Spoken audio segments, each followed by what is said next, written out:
श्री गणेशाय नमः। आज माघ मास की कृष्ण पक्ष की चतुर्थी है, जिसे माघी संकष्टी चतुर्थी या सकट चौथ के नाम से जाना जाता है। इस दिन चौथ माता की कथा अवश्य सुननी चाहिए। चौथ माता की कथा सुनने मात्र से व्रत का पुण्य फल प्राप्त हो जाता है। तो आइए सुनते हैं माघी संकष्टी चतुर्थी के दिन चौथ माता की कथा। एक नगर में एक सेठ सेठानी रहते थे। उनके एक बेटा व बहू थे।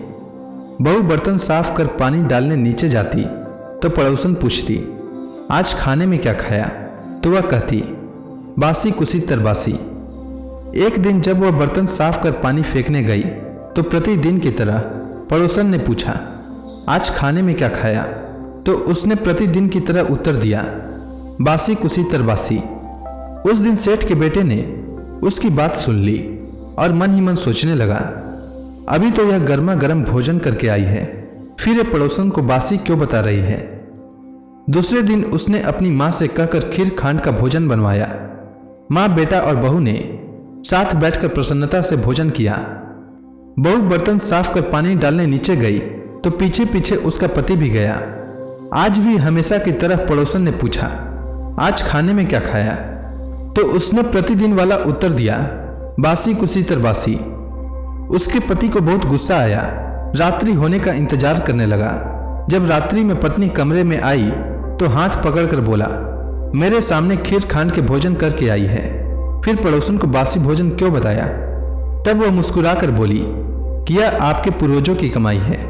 यह धन ना आपने कमाया न आपके पिताजी ने, तो हुई न बासी। यह सुनकर उसने परदेश जाने का विचार कर सुबह उठकर माँ से बोला, माँ, मैं कमाने के लिए परदेश जाऊंगा। माँ ने कहा, अपने पास बहुत धन है, तुझे परदेश जाने की कोई आवश्यकता नहीं है। लेकिन वह नहीं माना और माँ की आज्ञा लेकर वह कमाने के लिए परदेश चला गया। वहाँ उसको एक सेठ के यहाँ नौकरी मिल गई। कुछ समय में ही उसने सारा काम काज संभाल लिया और सेठ का विश्वास पात्र बन गया। सेठ अपना सारा कारोबार उसे सौंपकर तीर्थ यात्रा पर चला गया।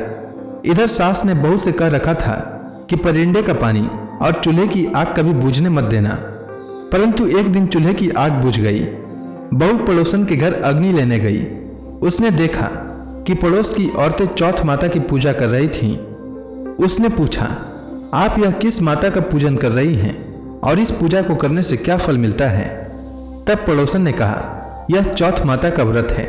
इस व्रत को करने से स्त्रियों को अखंड सौभाग्य, उत्तम रूप, सुख और गुणवान संतान तथा बिछड़े का मिलन होता है।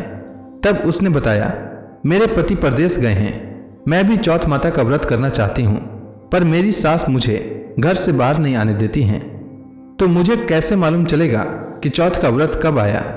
तब पड़ोसन ने कहा, बहू, तुम रोजाना एक डिबिया में एक दाना गेहूं रखते जाना। जब 30 दाने हो जाएं, उस दिन चौथ माता का व्रत रख लेना और शाम को चौथ विनायक जी का पूजन कर चंद्रमा को अर्घ देकर फिर खाना खा लेना।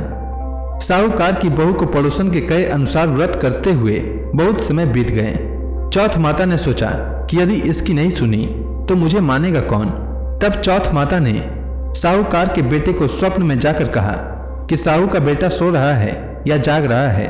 तो उसने कहा, ना सो रहा हूँ और ना जाग रहा हूँ, चिंता में हूँ। इस पर चौथ माता ने कहा, चिंता छोड़ और घर जाकर तेरे परिवार को संभाल। तब साहूकार के बेटे ने कहा, मेरा कारोबार बहुत फैला है। तब चौथ माता बोली, सुबह उठकर स्नान ध्यान से निवृत्त हो, दुकान जाकर चौथ माता का नाम लेकर घी का दीपक जलाकर बैठ जाना। जिसको लेना होगा वह ले जाएगा और जिसको देना होगा वह दे जाएगा। सुबह उसने वैसा ही किया और देखते ही देखते हिसाब हो गया और उसने घर जाने की तैयारी कर ली। घर रवाना हुआ तो रास्ते में एक सांप अपनी 100 वर्ष की आयु पूर्ण करके दाह समाधि लेने जा रहा था। उसने उसको सिस्कार दिया। सांप ने गुस्से में कहा, मैं अपनी आयु पूर्ण करके मुक्ति पाने जा रहा था, तूने मुझे टोक दिया, इसलिए अब मैं तुझे डसूंगा। इस पर साहूकार के बेटे ने कहा, मैं 12 वर्ष के बाद अपने घर जा रहा हूँ, मैं अपनी माँ व पत्नी से मिल लूँ, तब डस लेना। तब सांप बोला, तू घर जाकर पलंग पर सो जाएगा। तब उसने कहा, मैं अपनी पत्नी की चोटी लटका दूंगा, उस पर चढ़कर डस लेना। घर पहुंचा तो वह उदास था। बेटा कुछ बोला नहीं, लेकिन उसकी पत्नी होशियार थी। सब बात पता करके उसके कमरे की एक सीढ़ी पर दूध, दूसरी पर चूरमा, तीसरी पर बालू रेत, इत्र और फूल आदि रखकर चौथ माता से प्रार्थना की, हे चौथ माता, मेरे पति के प्राणों की रक्षा करना। अर्धरात्रि में सांप आया और दूध पिया, चूरमे व बालू मिट्टी में किलोले करा, फिर बोला, साहूकार के बेटे की बहू, सुख तो बहुत दिया पर वचनों का बंधा हूं, डसूंगा तो जरूर। तब चौथ विंदायक जी ने सोचा, इसकी रक्षा तो करनी चाहिए। तब चौथ माता तलवार बनी और विंदायक जी ढाल बने और सांप के टुकड़े हो गए। सांप की पूंछ का टुकड़ा उसकी जुत्ती में जाकर गिर गया। सांप ने सोचा, डसूंगा तो जरूर। तब उसकी पत्नी रोज कीड़े को आटा डालती थी। तब सब कीड़ियों ने मिलकर उसकी पूंछ को खोखला कर दिया। साहूकार के बेटे को नींद नहीं आ रही थी। वह अपनी पत्नी के साथ चौपड़ पासा खेलने लगा। सुबह देर तक जब बेटे बहू नहीं उठे तो साहूकारनी जगाने गई तो सीढ़ियों पर खून ही खून देखकर जोर जोर से रोने लगी कि मेरा बेटा बहू को किसी ने मार दिया। रोने की आवाज सुनकर बेटा बहू उठे और बेटे ने कहा, माँ, हमारा दुश्मन मरा है, यहाँ सफाई करवाओ, तब हम बाहर आएंगे। माँ ने वहाँ सफाई करवाई। बेटा बहू नीचे आए। बेटे ने पूछा, मेरे पीछे किसी ने कोई धर्म पुण्य किया क्या? तो बहू ने हामी भरी। तब सास बोली, तू 4 समय खाना खाती थी, तूने क्या धर्म किया? तब बहू बोली, मैं चौथ विंदायक जी का व्रत करती थी।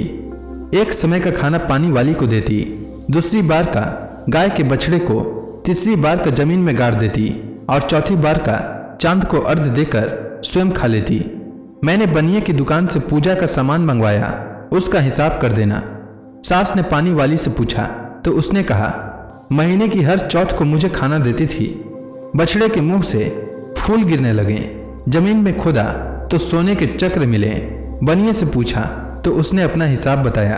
फिर बहू ने कहा, अब चौथ का उद्यापन करना है। सास बहू ने चौथ माता का उद्यापन धूमधाम से किया और सारी नगरी में कहलवा दिया कि सब कोई चौथ माता का व्रत करना। साल की 13 चौथ करना, 13 नहीं तो 4 करना, 4 नहीं तो 2 चौथ माता का व्रत तो अवश्य ही करना चाहिए। हे चौथ माता, जिस प्रकार आप साहूकार की बहू पर प्रसन्न हुई, वैसे ही सब पर होना और सबकी मनोकामना पूर्ण करना। तो प्रेम से बोली चौथ माता की जय।